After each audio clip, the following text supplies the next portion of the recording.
$500 resort fee, $45 for an hour of parking, and $35 for window service fee.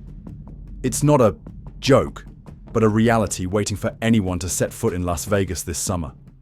The city used to be a symbol of opportunity and dream, where everyone was welcome, no matter where they came from or how much money they brought with them.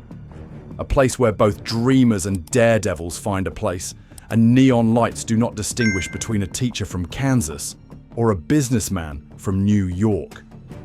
But now, Vegas has changed. Longtime employees admit the city is losing its soul, while many visitors feel like they are just walking wallets. The Vegas of the past, vibrant yet welcoming, is slowly turning into an expensive deal in the desert, flashy on the outside, hollow on the inside. It is still said that bookmakers always win, but for the first time in history, perhaps this bookmaker himself is betting wrong. Because when joy and the feeling of freedom are replaced by bills, surcharges, and caution, even this paradise that never sleeps can become quiet. In today's video, we will walk behind the neon lights, listening to stories from the very people who have been experiencing life here, to discover why Las Vegas is an entertainment paradise that has never slept, is facing unprecedented collapsing gaps. There was a time when Las Vegas was the most wonderful kind of chaos America had ever created. The Strip shines brightly, the slot machine rings, laughter, chatter, and even joking curses, all blended into a living sound you couldn't find anywhere else in the country. From 20-year-old newlyweds to 60-year-old retirees, all carry hope in their eyes. A waiter can pocket $300 in tips just on a normal Tuesday night without too much effort. The $5 blackjack tables were packed, and even when they lost, players scattered tips like sprinkling candy. Most of them are not rich. They saved all year for this trip. But Vegas at that time made everyone feel like a high roller, even if they only held $100 in their pocket. A vacation here means stories, memories, and a warm welcome. But within the past 2 years, especially summer 2025, it seems like someone has drained entire soul from the Strip. The implicit message is obvious. If you don't carry a thick wallet, Vegas no longer wants you.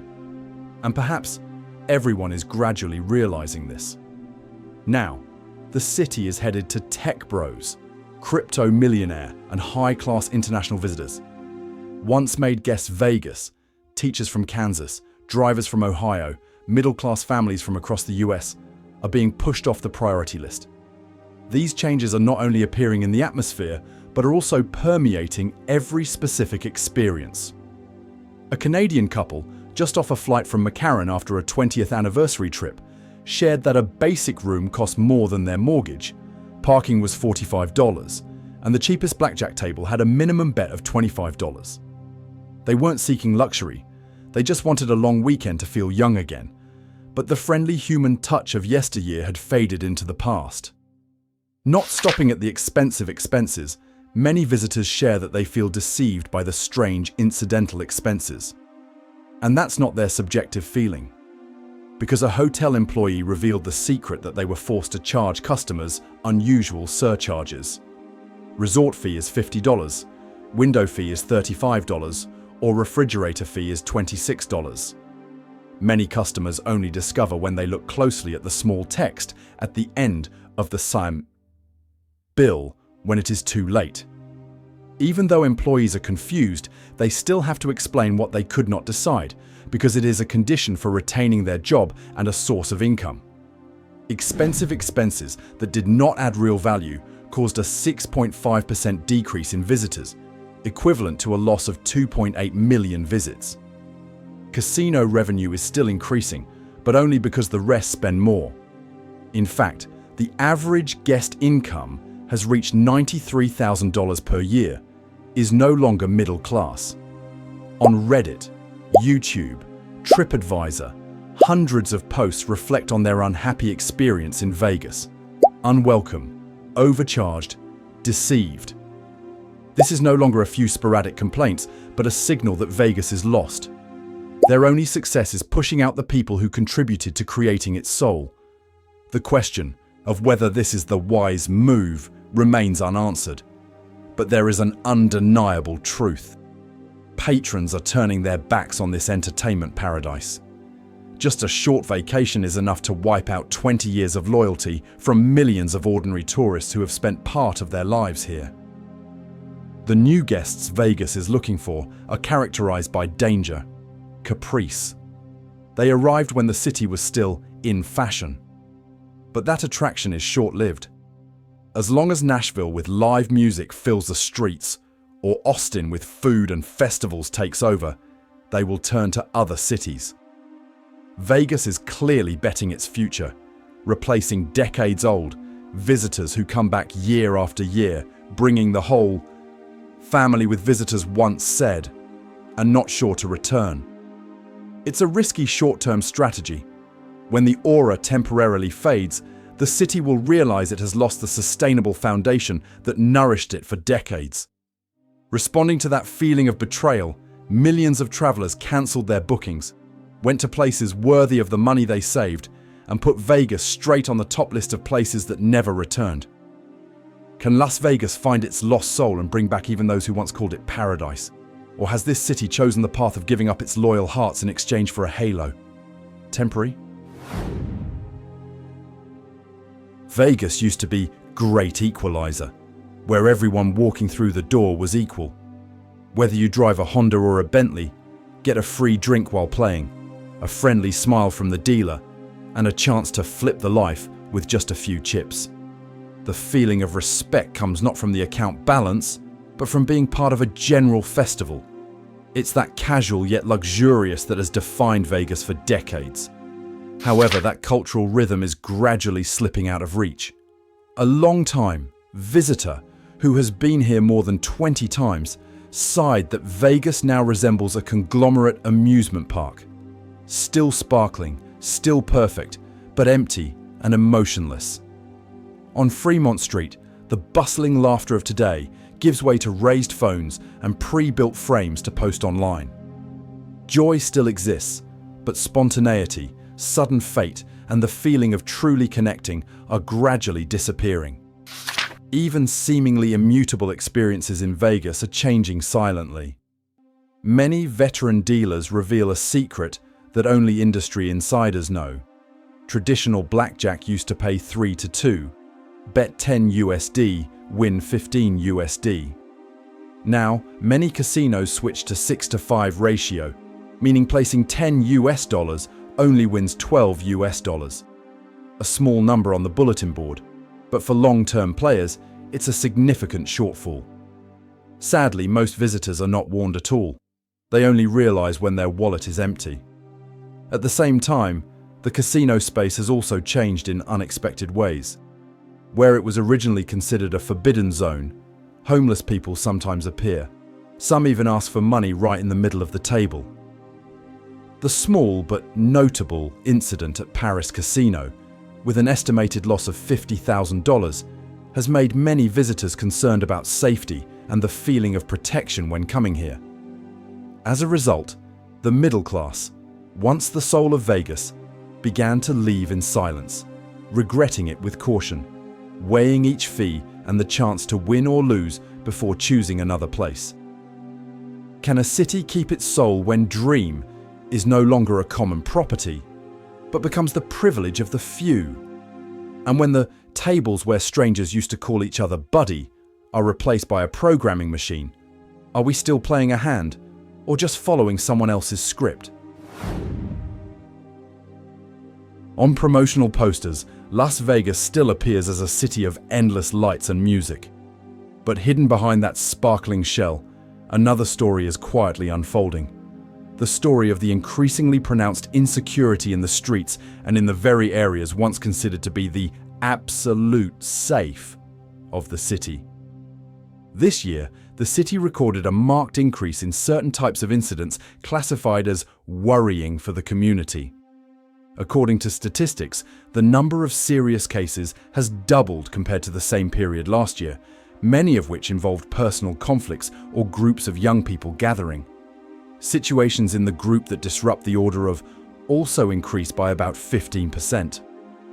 Part of the blame comes from the fact that many people moved to Las Vegas from neighboring states, bringing with them both old relationships and conflicts. Besides, property crime is still a notable problem.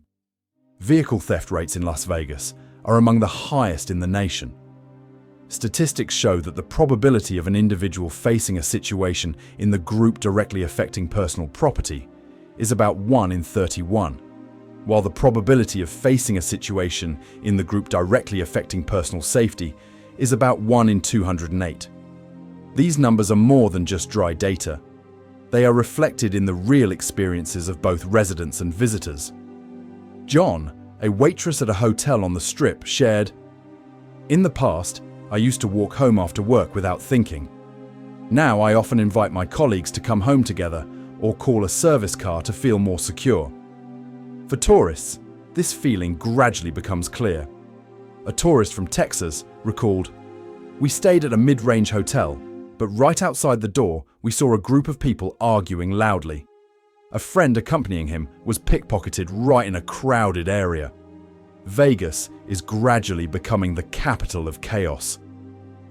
A number of situations have occurred right in the tourist center area, which is considered the safest, from guests being bothered while sightseeing, to incidents related to petty theft or loss of personal belongings. These images quickly spread on social networks, somewhat affecting the image of the friendly city that Las Vegas has built. Local authorities and security forces are well aware of this. Clark County has announced plans to increase the presence of security forces in crowded areas, working closely with hotels, restaurants, and casinos to improve camera, lighting, and patrol systems. Several community programs were also implemented to support the vulnerable population, reducing pressure on hotspots in the city. However, experts say sustainable solutions need to go further from improving job quality, improving the living environment for low-income residents, to rebuilding trust between the community and public service system. To partly relieve this concern, several major hotels on the Strip have partnered with SafeStay brand to provide personal safety solutions, real-time warning applications, and late-night escort services for guest stay. This is not a promise that completely replaces the role of the security forces, but it does bring a sense of initiative, helping both visitors and staff feel more protected and cared for. Because ultimately, safety in Vegas isn't just a story of numbers. It's a story about the belief. And when that belief is reinforced, neon lights will not only shine on the facade, but also in the hearts of those who have, are, and will choose Vegas as their destination. But if the lights are still bright and the sense of security gradually fades, how many people will be willing to come back? And when the experiences that once provided peace of mind disappear, who will Vegas retain in the years to come? The change in the way Las Vegas chooses customers is more than just a short-term business strategy. It is quietly reshaping both the economy and social structure of the city in ways that not everyone immediately recognizes. For decades, middle-class American guests have been the backbone of Vegas. They don't just come once, but come back year after year. They bring family, friends, and a whole traditional travel. Each trip, although moderately spent, is regular and stable, creating a sustainable source of revenue for thousands of hotels, restaurants, eateries, souvenir shops, and entertainment services. As this group of guests begins to leave Vegas, the city loses a steady stream of economic that once nurtured the local service ecosystem. This loss entailed another consequence. Veteran personnel left the industry. Waiters who remember the faces of regular customers, experienced dealers who read the player's mood, or receptionists who proudly introduce the city to guests. Now many have moved on. Other jobs or leave Vegas altogether. When they left, the city lost a skilled workforce that could not be replaced immediately, and novices, while active, find it difficult to recreate the TH service identity that has been built up over decades. It is worth mentioning that the new group of wealthy, Guests, coming because the trend, did not create a widespread economic impact as imagined. They spend a lot of money in a narrow range. Event tickets, high-end experiences, luxury restaurants belonging to the same chain, hotels owned by a few large corporations. That money doesn't flow much into family stores, small eateries, or local services, which are the community's vein. They come, spend, then go, leaving little connection or lasting value to the local economy. Dependence on the one-time guest group says, makes the city more fragile from upheaval. Just a new travel trend emerging in Nashville, Austin, or Miami, Vegas will face huge revenue gaps. And with the workforce already in decline, recovery is even more difficult. The social impact is equally clear. As the cost of living in Vegas grew faster than income, many long-time residents began to consider leaving. Some neighborhoods that were once vibrant with shops and eateries serving budget tourists have now become quiet, even closing in droves. Losing the diversity and dynamism of its community, the city faces the risk of becoming a stage for just one group of people, while the rest is pushed to the margins. Las Vegas, which has long prided itself on being a place where everyone has a place, is at a crossroads. Either find a way to rebalance short-term profits and long-term sustainability, or trade your identity for follow an ever-changing market. Can a city really grow when its foundation, people who stick and trust, are gradually leaving? And if Vegas is just a place to show off their affordability, then what are the reasons for people to come back a second, third, and 10th? Las Vegas was once considered a machine that smoothly operated, per gear, from service system to infrastructure, perfectly matched to serve tens of millions of visitors each year. But in the past few years, signs of malfunction started to appear. Not single incidents, but small cracks spreading from many sides, making the whole system fragile in the face of social, economic fluctuations. The tourism industry depends heavily on peak season, but fluctuations in visitor volume are stressing the system. As the number of middle-class guests, which is stable and predictable, drops sharply, the entire service supply chain must continuously adjust. Hotels reduce capacity, restaurants cut opening hours, entertainment programs are cancelled or downsize. This change not only affects the visitor experience, but also erodes the morale of those working on the front lines. A hotel maintenance worker with 18 years of experience shared, "Back in the day, we just focused on technical work. Now we have to also support customers, explain the service cuts, and even reassure them when they appear disappointed. More pressure, but less resources." For visitors, this wobble manifests itself in small details but accumulates into a general feeling. A guest from Oregon said, "I booked through a large website, but when I arrived, housekeeping was no longer available every day. The pool closed early, and some restaurants in the resort were temporarily suspended. No one explained clearly in advance. Vegas is still beautiful, but I feel lacking in trust." These signs show one truth. When the system is pushed into austerity, every part becomes vulnerable. A major upheaval, like an economic downturn, a cost of living crisis, or the rise of a competitive destination, could quickly plunge Las Vegas into a spiral that is difficult to control. However, there are still possible solutions. Several hotels and resorts are testing the Model Smart Adaptive Services. Combines demand prediction technology, flexible human resource management, and increased information transparency for guests. The Service First brand is an example. They provide a direct connection platform between visitors and the service team, allowing you to report problems, make additional requests, or receive service updates right on the app phone. This not only reduces the load on frontline staff, but also helps guests feel more cared for and proactive in the experience. Any system can withstand a few strong winds. But to stand firm against the stormy of global upheaval, Vegas needs more than just external glamour. which is the ability to maintain the trust of those living, working, and experiencing here. If a city loses credibility in service, are bright lights still enough to keep people coming back? And when both staff and visitors feel tired, can the system stand on its own or just wait until a big wind blows away? The Las Vegas tourism downturn isn't just on the financial reports. It's noticeably present in the daily rhythm of the city. From large hotel groups, family eateries, to individual service workers and long-time tourists, no one can say that they are outside this influence. As visitor numbers fall, businesses are forced to cut costs. Working less hours, tips decline, promotion opportunities become remote. Many employees shared that in the past they were always busy with crowded shifts. Now there are hours of standing and waiting sessions that hardly serve anyone.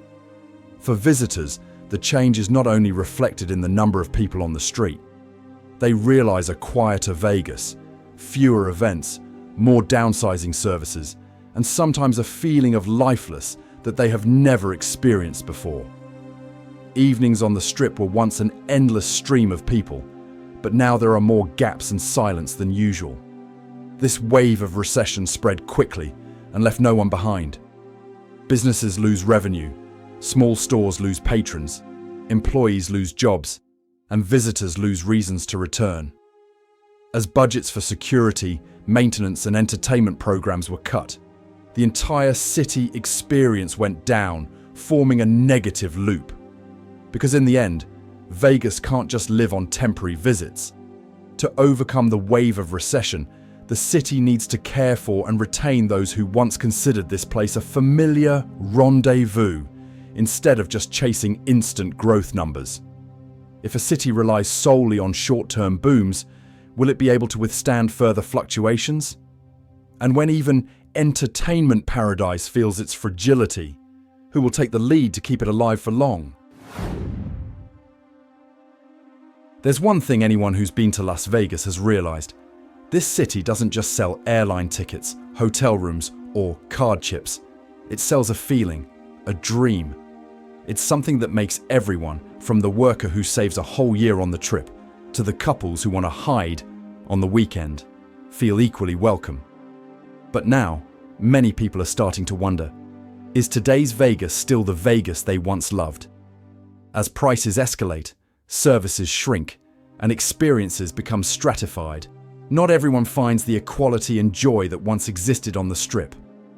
Long-time employees feel this clearly. A former waitress shared that in the past, every working day was an opportunity to create memorable stories for guests. Now, work is reduced to mechanical operations, less time to communicate, and more pressure from revenue targets. For visitors, the feeling of being part of Vegas gradually fades. Instead, there is a separation, as if the city is only open to a certain group of guests. Vegas stories now often revolve around surcharges, out-of-range room rates, or once-free services that are now highly charged. This disconnection is not just an emotional issue. When a city loses soul, the values that make it unique, then even though the neon lights are still on, the reason to come back will gradually disappear. And when guests don't return, an entire service ecosystem, culture and community will be affected accordingly. But Vegas still has a chance to save itself. Some resorts have started adopting the Soulback program, a model that restores the city's original experience. No hidden fees. Service packages deals for returning guests, and the return of community activities connecting visitors with staff, artists, and locals. This is not just a marketing strategy, but a reminder that Vegas can still keep the spirit of everyone is welcome. Because a city can build more casinos, hotels, and stages. But if it loses its soul, it will only remain as a beautiful model placed in the middle of the desert. If the Vegas light no longer radiates from people and their stories, who will it illuminate? And can a city retain the world, as its own heart is gradually leaving? Vegas used to be a place where people came to find a little luck, a little freedom, and lots of memories to bring back. Today, the lights are still on, but the stories are gradually getting different. No one knows for sure what the future holds for this city, whether it will find its lost soul or will continue to slide towards short-term numbers and profits. If a place built from dreams begins to forget the dream itself, then whose house can it also be called? And as memories are gradually replaced by bills and surcharges, what do you think will be left to hold on to those who have loved Vegas for life? Please share your thoughts in the comments section. If you are interested in this story, don't forget. Click like, subscribe to the channel, and share your thoughts in the comments section. Each of your opinions is part of a dialogue about the future of Philadelphia, about human rights, and about how we care for the most vulnerable people in our communities. The content in this video was produced with the purpose of informing, educating, and social reflection. We present public data, expert observations, and community stories, not to criticize or promote any policy, individual, or organization. Any information about laws, policies, or solutions related to homeless people should be consulted from appropriate official sources, authorities, and experts. The views and analysis presented in the video are overview comments of a reflective and exploratory nature, not a substitute for legal, medical, or social advice. Viewers are encouraged to think independently, discuss and consult multiple sources before making comments or taking action. We respect the human rights, privacy, and dignity of all individuals, especially the homeless, and commit not to increase stigma or discrimination of any kind.